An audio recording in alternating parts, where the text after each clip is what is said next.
Hi,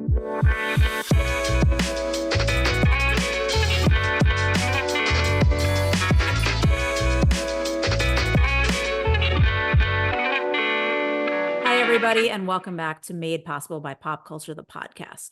Once again, I am your host and producer, Danielle Turchiano, and this is the podcast where I ask my guests to come on and share the childhood pop culture moments that shaped them then, as well as what is influencing them from that world today. This episode welcomes a very special guest, Peter A. Berry. He's a journalist currently working as a contributing editor at Level Man, but he's also written for a lot of publications, including XXL, Pitchfork, Billboard, Complex, Spin. I'm probably forgetting a lot. Also, he worked a little bit, but not nearly enough for me when I was at Metacritic.com for a hot second. So I'm very excited to have him here, and we're going to be talking about some of his favorite pieces of pop culture. But I want him to set that up. Peter, first of all, how are you? I'm good. I'm good. Thank you so much for having me. This is an honor. I think this is my first ever podcast appearance, so I feel I'm glad it could be with you. Well, So I feel honored hearing you say that because first ever podcast appearance, and you chose my brand new untested format. That's scary for me, but okay, cool. I appreciate it. no doubt. Yeah. No, this will be great. All right. So tell me, let's just set the scene for everybody. You can, if you're comfortable sharing how old you were when you were finding this piece of pop culture that influenced you. But what I really want you to do is set the scene on what you chose, what piece of pop culture from your childhood or your past, if not of super young age, was you feel like your defining formative influence. Right. So let's see. So it was around second grade, around 1999, 2000, when I first really started watching. I always watched Cartoon Network. It was a huge part of my childhood, but the biggest part of my childhood within Cartoon Network was Toonami. And Toonami, for those of you that don't know, it's an action anime block slash American action cartoon block that was founded in 1997. At first, they had Space Ghost hosted it, or no, a Space Ghost villain, but then they moved on to Tom the Robot. It was set up in like a virtual spaceship, and they would like air all these great shows like Dragon Ball Z, Yu Yu Hakusho, Gundam Wing, sometimes Powerpuff Girls, which I loved. Batman Beyond, Justice League, Rurouni Kenshin, just a whole just litany of like just great cartoon shows. And it really I would say that really all of those shows, especially Dragon Ball Z, I think had kind of an unexpectedly heavy influence on like my Mm. view of morality, work ethic, being able to persevere. They would have these really cool promos with just cool techno hip hop instrumentals, and they would say, words across. They would, intersperse the music with clips from the show where people would say something really cool and Mm. philosophical. Oh, follow your dreams. Don't feel fear failure.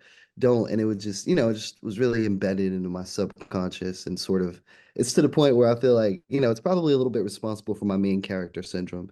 Um, I'm like, and, in my mind, I feel like I live my life in this, I don't want to say self-mythologizing way, but I sort of think about it like, wow, this is the part where I overcome the obstacle. And this is the part where I reach a new level of power I didn't previously think I'd be able to reach, but a new trauma or setback set me on the path to realizing a new dimension of my Mhm. potential. And it's really, look at my life and career through the lens of anime, and it's really Toonami is probably the biggest reason for that.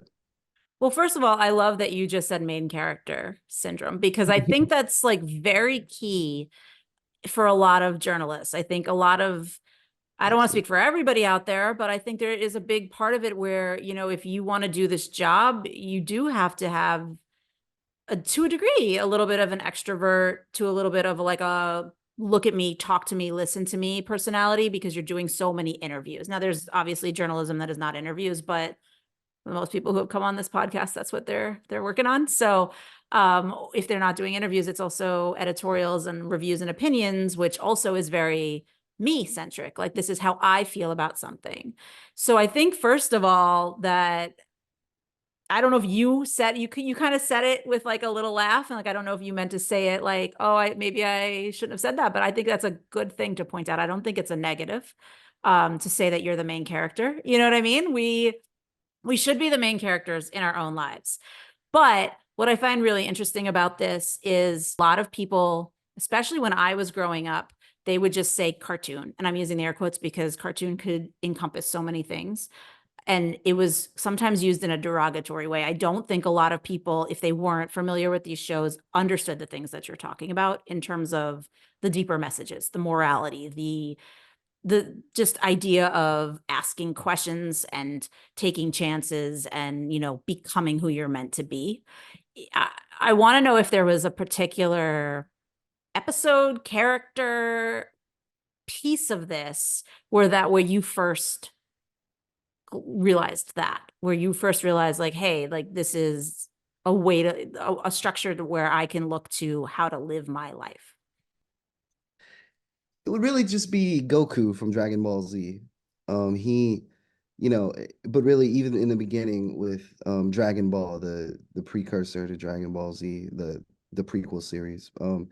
It's really Goku was just always this guy that would Goku, he was just he's an alien baby. For those that don't know, he's presents as a human being, but in reality, he's an alien who bumped his head. He was sent to the world to destroy the world.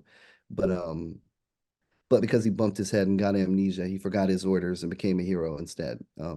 He's just this abnormally strong kid, and he loves fighting, and um he loves competition, but not to put other people down, but just become his best self.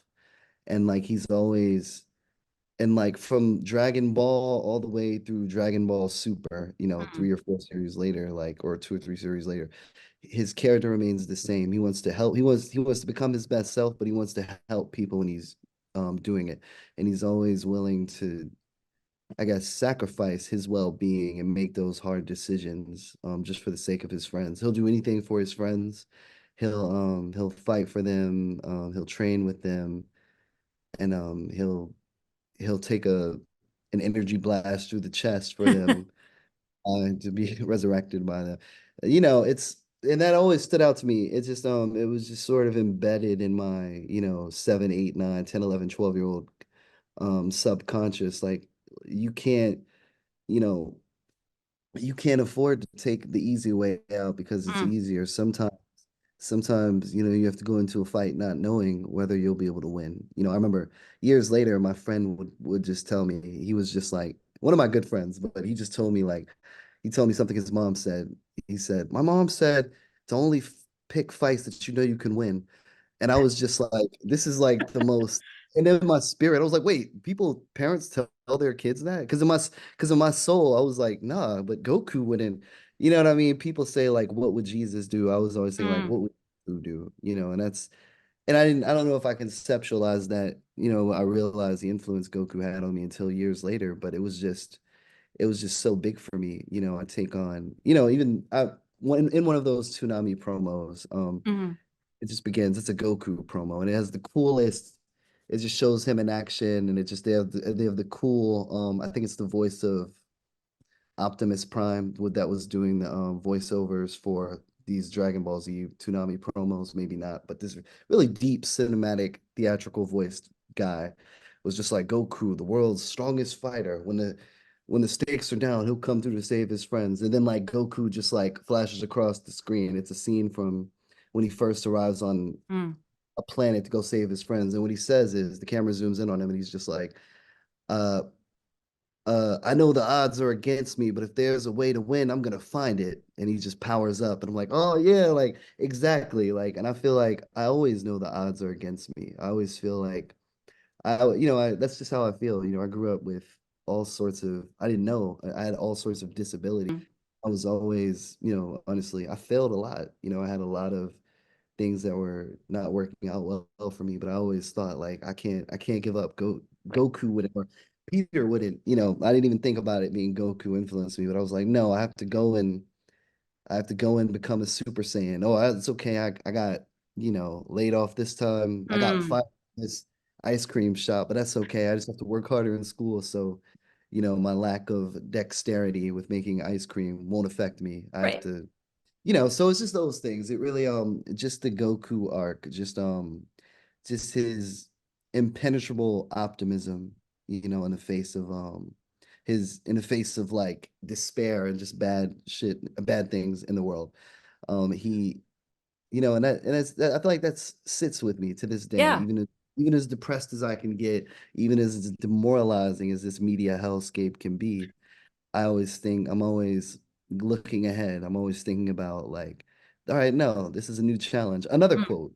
Vegeta said, this Vegeta, Goku's arch Yeah. rival, said, um, I do not fear this new challenge. Rather, I will, like a true warrior, I will rise up to meet the challenge. And it's so just they had all sorts Hmm. of like that in anime, but in Dragon Ball Z itself, it's just littered with those everywhere. And I love that it was such an influence that you can still quote it, first of all. I need to say that. Like, that's huge.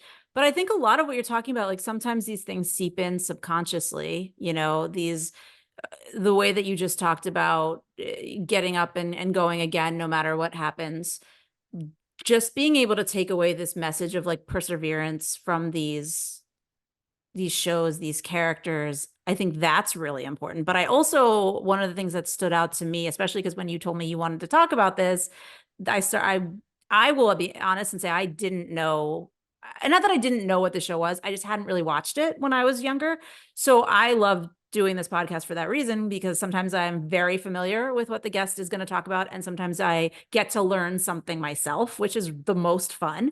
And when I started watching, a lot of the clips and the promos were really giving you these messages of dreaming, going for, what you want, making sure that you're asking questions and not just like accepting what is coming at you.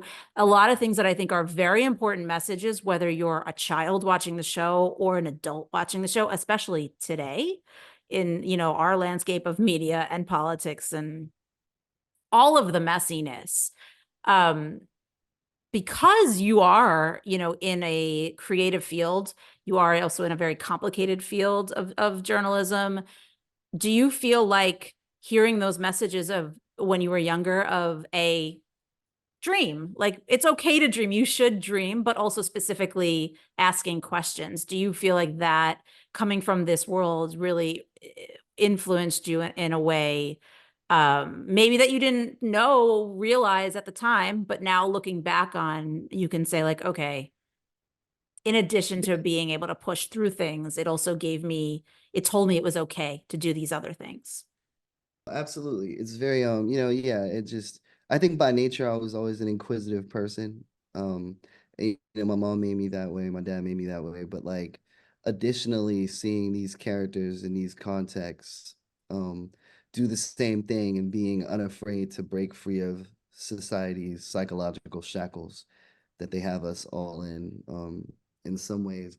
It always, yeah, for sure. It always I'm trying to think of a specific thing, but it was just sort of it was like in Dragon Ball Z, like in like all the shows, just this kind of maybe doing things in an unconventional way, doing things and doing being willing to take unconventional routes and just sort of being willing to just kind of defy things, Yeah. defy defy the limits people prescribe to you and the ways of thinking about things. That was the big thing. I think it and it was sort of just an attitude that was still sort of related to pushing through things. It was still sort of like, hey, it doesn't matter. This won't stop me. And Mm. in itself, being in media, like asking hard questions can be seen as a form of defiance, Yeah, especially absolutely. publicists trying to tell you, which I love my publicists, but love all the, but right before they're like, hey, you can't ask this question, Right. that question," and But like, you don't work for them. You work for yeah, whatever magazine exactly. you're there for that day. So you have to Exactly. ask. Yeah, I mean, you got to separate church and state. So like, You get me? So like, you know what I mean? So it's just like that, just being just being willing to do what you have to do to circumvent certain limitations and Mm, certain structural problems, and just sort of, like I said, prescribed rules on things about you, about topics, about anything, and I think it helped give me an open mind, which allowed me to, which proved to be sort of like fertile ground for developing questions and storytelling approaches. And even like with the way I am, which this is a later point in a way, mm, but even just in terms of like, hey, I don't just because I'm this doesn't mean just because I'm this doesn't mean I can't also be this. So, I yeah. was a rapper at one point, but me being a journalist is really an extension of me being a rapper. And me being, I started off writing about TV and movies, and I became mostly a rap journalist. But then I wanted to go back and do some more TV stuff, and luckily got worked at Netflix for a bit. Then I got to Mm, write, so I did some movie reviews. I did this. So it's like, just this, it's just this general having an open mind about things and realizing that most things, many things can be true at once. mhm. That's really a guiding philosophical through line for me from age 7 to age 32. Well, I want to go back to something that you did say a minute ago because I was really struck by it. And I think this comes up a lot, especially in the anime specifically, but especially I think in just the childhood show genre, which I'm not trying to say that this is just for children, but things that are aimed with younger audiences in mind, showing what it means to be a hero and what it means to stand up for yourself, stand up for others, etc. You use the word sacrifice, that Goku often sacrificed himself for certain elements. And to me, that can be a good thing, but it can also be to your own detriment. So, how did you, if you did, you feel like internalize those lessons of like how far he would go and how far you were willing to go to sacrifice certain things in your life and yourself because everyone says selfish is a negative word, but sometimes if you don't take care of yourself you can't take care of anyone else, so the Yeah. sacrifice selfish debate is a big one, I think. No, great question. This is a two-part answer that involves one part Goku, the other part is another show called Rurouni Kenshin, which is a story about a former assassin who goes on to become, he swears to never kill again because he killed so many people. So he's going to go around and help people, but he just won't kill them. He'll just beat them up really bad. But, but I'll with Goku first. Okay. So the way I apply that to so Goku, yeah, I mean, he was literally willing to die for his friends and the sake of planet Earth. In part, maybe because they had these things called Dragon Balls, where you could just wish people back to life, which ultimately kind of trivializes it. But I think I like the feeling that Goku, he was willing to do whatever. He was willing to be loyal Mhm. to the way this went into the earlier part of my career was Wait I a would minute, not just career, like if you're comfortable, like just in general, career, personal life, yeah, in all of general, it. to be honest, it's a balance. Yeah, I think I've always, and this isn't to pat myself on the back or anything, but I've always literally been willing to damn near sacrifice anything for my Mm, friend, to do anything that needs to be done. I've done a lot of things, a lot of it's very exhausting. I feel like at times maybe I didn't do the best job setting boundaries and setting people's mm. expectations.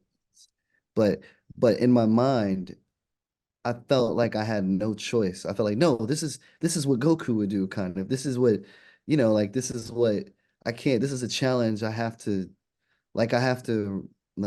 Like rise to the challenge. yeah, exactly. Yeah, exactly. I can't be afraid of the moment, and Mm. that was a big thing, it's a very and I feel like it's as it applies to work, I would just be taking on so many assignments. Like there was one point I was writing like 30 news articles a week, but also like editing and maintaining an entire database of historical happenings, but also doing like 2 Q&As a week and doing in-person interviews, or when we were picking people for a certain magazine cover, I had to listen to their music Mm. and evaluate it. I was really working when I was 26, 27, 28. I was working like it had to be 50, 60 hours a week. Oh yeah, it's And and just it's so easy just to like get caught up in that cycle, especially if you have that personality of just like I'm gonna sacrifice for this other thing because it's greater than me. Yeah, exactly. I believed in my team so much. I believed in the people I worked with at different points so much because like it was just like I felt like, wow, these people are giving me the opportunity without them because I remember not having opportunities, Hmm. not getting a response back from editors. So that just made me want to prove my loyalty to them that much more. I just thought, and because things had gone bad in my life at an earlier point, um, I fell in not only just for others, but sacrificing just for others, but I felt like I was sacrificing my body and mind because I felt like I was so dissatisfied with the way my life was going that like it didn't really, not to get morbid, but I was like, it doesn't, hey, if I die trying, well, that's okay because living this way isn't an Mm. option. I have to, and I'll say that attitude propelled me to reach new heights. I continually got promoted. I've like, when I left the But at first, what cost? That's yeah, my no, question. Like, it's yeah, great. Like, no, great things may have come from it, but like, did you feel like you sacrificed too much and had to pull back? I did. I did. Yeah, no, I lost sleep. I lost sleep. I gained weight. I was, I was depressed. Hmm.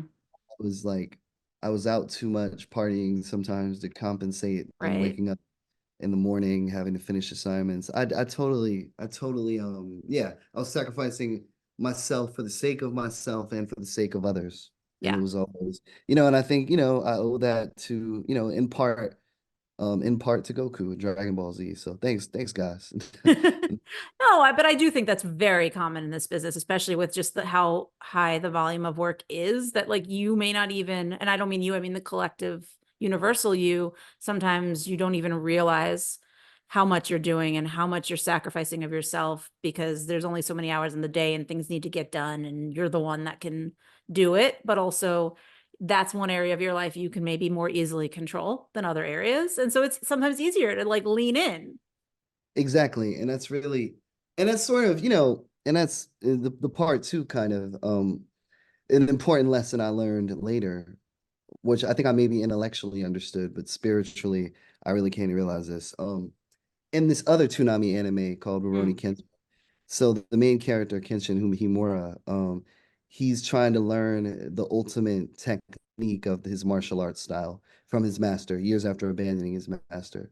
But what he learns is like because he killed so many people and because he did so many things in the past, he stopped he stopped learning to he was always willing to sacrifice his life because he didn't think it mattered. He was Okay. always willing to sacrifice. But the key for learning this attack, he couldn't master it at first, but the key for this attack was the ultimate attack of the Hiten Mitsurugi style Mm. was that you have to take an extra step with your left foot for when you're drawing your sword. And this is Hmm. a hyper nuanced kind of thing. Because you're taking that extra step, the step is also in the pathway of the sword when you're drawing it. And if you're even a little bit indecisive or unclear Yeah. or about your motives, or if you're not thinking about trying to preserve your life, then you'll cut your own leg off. Mm. So, so the key for him was in order to take that step correctly, you have to actually want to live. You can't be in a self-sacrificing mode. You have to remember that people love you and want to keep you around and that you have people to live for and you have to survive and you have to take care of yourself. You have to remember that and you have to do the best you can to complete that attack and take care of yourself. So, Hmm. and once he did that, once he mastered that technique, he also conquered a psychological element of himself. It was the self-sacrificing element where he was like, no, I'm just gonna die. It's like, yeah, yeah, you could die, but you need to go into it not with that mindset. You have to do the Right. best Because to if you take go in with that mindset, you will die and you don't it. want to die ultimately, right? Like, Exactly. And you can't even, and sometimes that could even, I mean, yeah, exactly. It's just I thought it was a lesson. So I had to learn like, yo, I have to at some point, I have to actually try and take care of myself for the sake of my family and mm, friends. I can't just be in complete self-sacrifice mode all the time. But that was a lesson I had to go through. And I still battle it sometimes, but yeah. I'm I mean, I think that's common. I don't think there will ever be a time where people don't battle those moments, especially given the world today. But all of these things that you're talking about, especially these characters that have been kind of imparted these lessons to you, they feel, I mean, these shows, obviously there's the level of creativity on them, I feel like is in a class of its own, because the storytelling, the deepness of the storytelling, also the animation style and the craft that goes into the animation feels like it would breed a lot of creativity for you. Do you, I mean, there's arguments to be made about how creative you can sometimes be as a journalist, depending on the story you're working on, but you already, teased this for the listeners that you do a lot of music as well, or have done a lot of music as well. How much do you feel like these things inspired any of your music? I think well, I would say it inspired both. It inspired both my career and the music. It Mm, was sort of on the musical level, it's sort of it's more of, I would say specifically with Toonami, it the hip hop that they played, the beats that they played in the promos really put a seed in my heart for hip hop, like hmm. even more so than like rap, because I suppose there was really cool images and things like that, Yeah. cool action scenes. I think it opened up the language that they would use in these shows is um it was just crazy. They would just use these cool words, like they'd say a word like nefarious, and that I'd be like, wow, and I worked that into a lyric when I was like 14. They would just use these kind of there were elements, there were sort of do or die elements to them Mhm. that like sort of embedded in sports culture and all sorts of American culture, pop culture, but that that made my songwriting a little bit more at times maybe a little bit just kind of remember. And it would like and I'd like kind of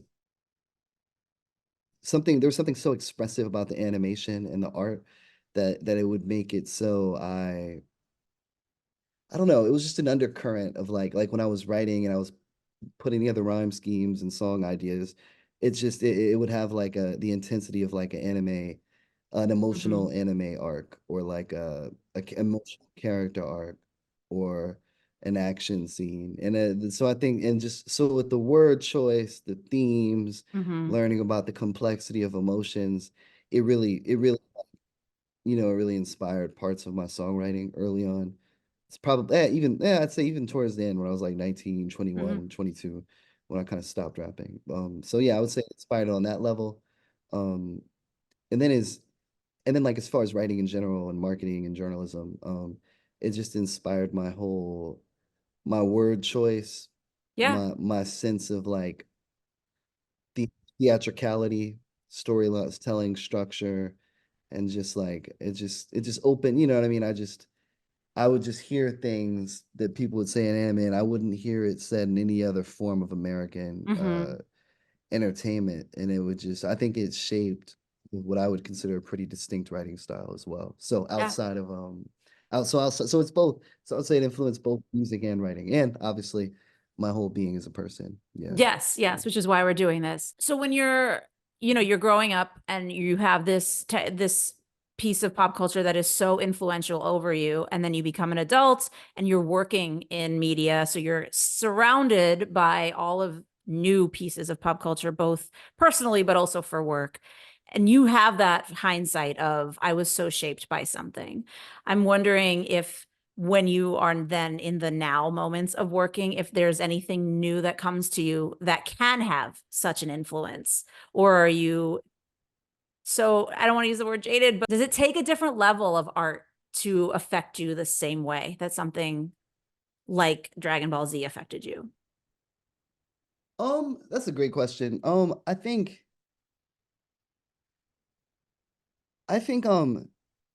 I wouldn't say necessarily a different level of art. I would just say like there's more I sort of look at people in real life more so, and they happen to be attached to to the sorts of things I want to do. So Donald Glover, created Atlanta, his art. I don't want to say that I see a parallel between he and myself, but I I mean, think you can. I don't think that's crazy. yeah, yeah, no, I mean he's just so spectacularly talented that like it feels weird. But like but when he was like 20 something, Tina Fey hired him to write for Yes. 30 Rock. Then Hmm. he was Community, and then he became a rap star. Dropped rap albums. People thought it was corny at first, but then he just became pretty damn good at it. And then I just want to say that the things that people thought were corny were some of my favorite songs. So I don't know what that says about me, but yeah, I no, liked it. I'm here for it. I agree with you. I think like he's such a talented artist, and to have the courage, the same courage that you have to try these things, and to e- be able to say, I'm going to put them out for the world, and then I'm going to grow and evolve in front of the world with all of these things. exactly. And that's exactly it. It's very yeah, like he just seeing him, it's like it's like he's constantly saying like, "Oh, why not me?" You know what I mean? I want to, I want to write TV. I want to be a great stand-up comedian. You know what? I want to be a great rap. I want to be in a great rap. I want to be a rap star. I saw him at Madison Square Garden. You know Nice. what? I want to make a funk album. You know, I want to I want to star in I want to be in a Star Wars movie. I want to be in Lion King. I want to Yeah. create my own show. And then now I want to reboot this, drab kind of lame 2000s movie. I want Also to a make it movie I into loved. uh, no, it's like fun. I don't know. I do think the TV series is way better. I do too. I do too. But I love but no, it's that movie was good for what it was for sure. But just it's just like he's continually like um this is this is funny. This is also a quote, to bring it slightly back, but this is a quote from Dragon Ball Z. It says, Mhm. "Goku's an amazing man. He's so powerful, but he's still naive enough to believe he can do anything." I feel like Childish Gambino, aka Donald Glover, is a living embodiment of that. It just feels like he's just naive enough to believe he can do anything, and it turns out he is. Mm. It's like, at this point, it's not being naive. It's more a fact. Like, oh, I've pretty much done everything. If he wants to drop a pop punk album next, if he wants to create, a live action Dragon Ball Z movie next, or any other seemingly impossible task, I wouldn't put it past him. And But do you just him being Oh, yeah, no, yeah, I no. was I just gonna mean, ask if just like I just the quote says naive, but I'm also curious how much confidence you think has to come with that. no. He's a very calculating and he's just extremely confident. Hmm. And I think maybe people probably like underestimate confidence and maybe even parts of Yes. his, you could argue maybe arrogance based on certain things he said. No, he's extremely confident. And I feel like people don't think I'm confident, but I'm also extremely confident.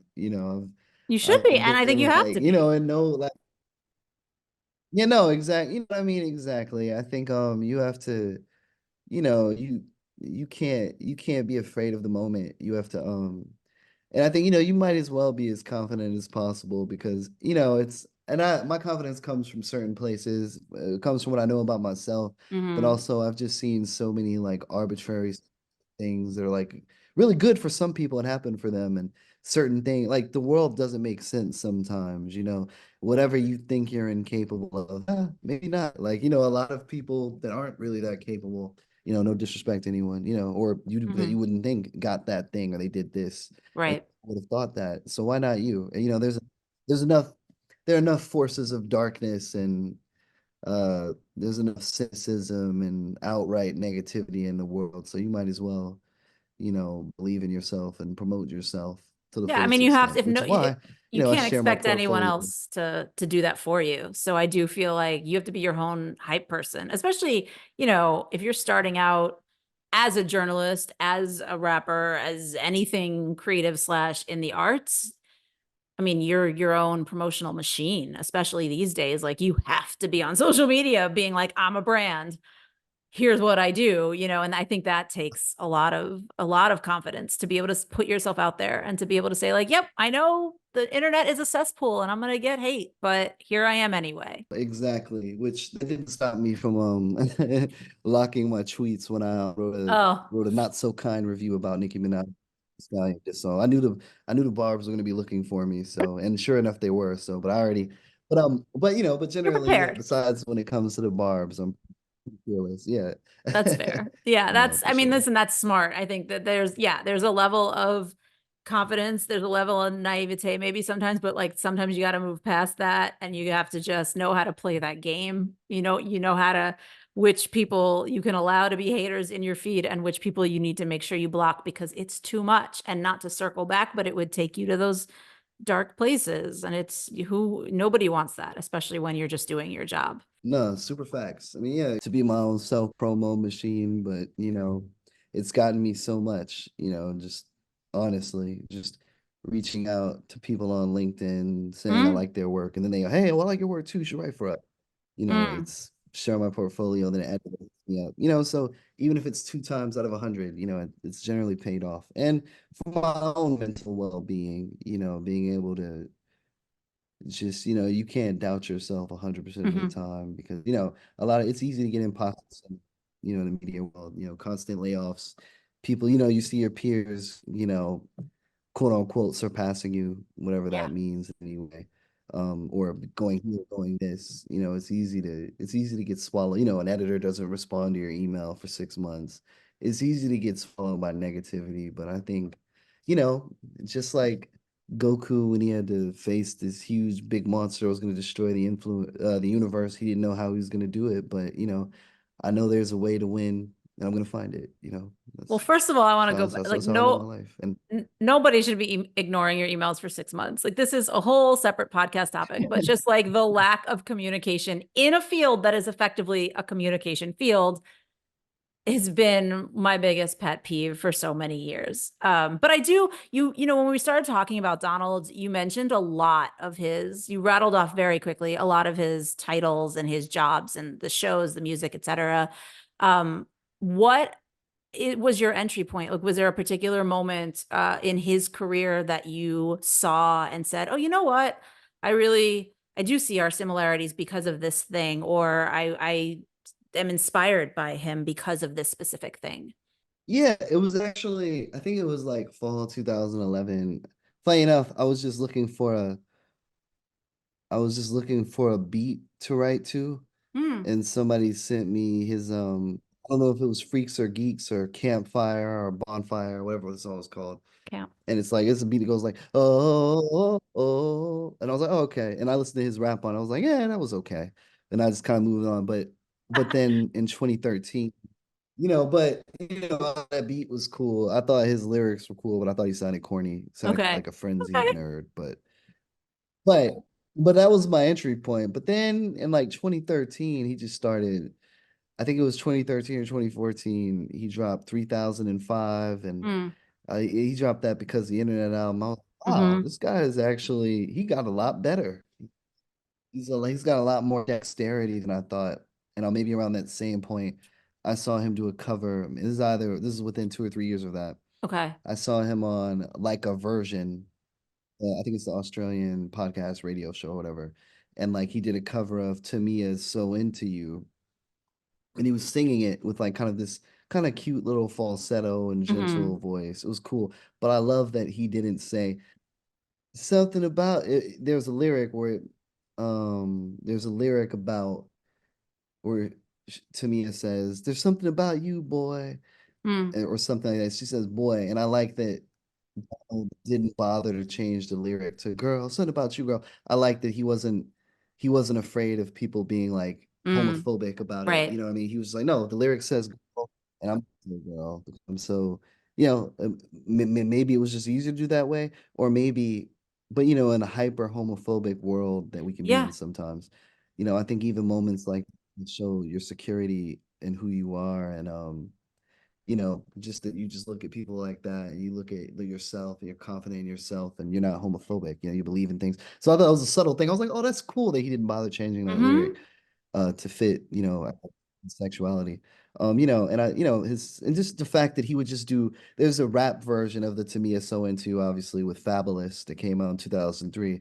They thought he was going to do that version. But no, he just Hmm. did the pure singing version. Right. I was like, oh, it's a unique choice. That's a unique choice. So the fact that he could do that but also make a linear rap song like Bonfire or Campfire, whatever it was, but also make a song like 3005. And then I saw him in Magic Mike 2, and I was like, oh wow, he did a cool like huge song routine as a part of his stripping routine or whatever for the girl on the show. And I was like, wow, he really did a great job with that. It was a great performance. And I just kept seeing him in these different settings. And then of course, some of that I've gotten away from the entry point, but it's like several, it's just No, sort no, of no, this is several great. micro realizations. Yeah, because I think that's it. You I know, think yeah, it's sometimes more, it's yeah, like it's it's a bunch beyond of, the one thing that for it's like, hey, it's this one thing that like, okay, I took notice of and it was cool, but then really what it's when those moments begin to add up that I think sometimes makes whatever that thing is, in this case, Donald's career and Donald as an artist, like that's what makes the person inspirational or influential or whatever word anybody wants to use here. I don't think it can be just one thing. However, that just leads me to like, he did with Atlanta, that was his first real, I think, foray into I'm creating my own world here. I'm creating my own show for myself as a vehicle, which really shows off what I can do on a broader scale. Where did that fall in for you in terms of were you already fully on board with him at that point and that show you were already all in? yeah, no, no, that was the moment the totality of his talent really seeped in. I was like, wow, he can make this kind of surrealistic show that has this really out of the box humor, but also just has like nuanced portrayals of humanity and the complexities of it. He's starring on the show. It kind of with the way the show was set up, it almost reminded me of another anime I loved, which was Cowboy Bebop, with just how they Nice. an intrepid crew, they'd go on these Yeah. kind of miscellaneous random adventures, but there'd be some abstract, deeper meaning to it.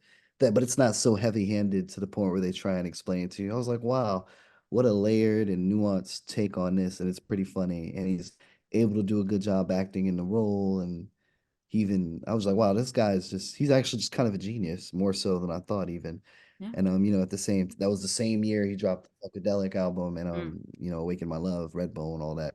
But it was really that show really that Atlanta was definitely the show that really probably crystallized my actual fandom for him. Like that's, I had those micro realizations before, but then after that I was like, wow, this guy, I have no choice but to admire this guy. This is something I kind of want to do. I want to, Mm. and it just sort of fits with my ethos, my personal like kind of I guess like, outlook on things. Like, I want to be, I still want to go back and make a rap album at some point. I I have was gonna to say what I'm wiggle my hearing big is toe that and recondition.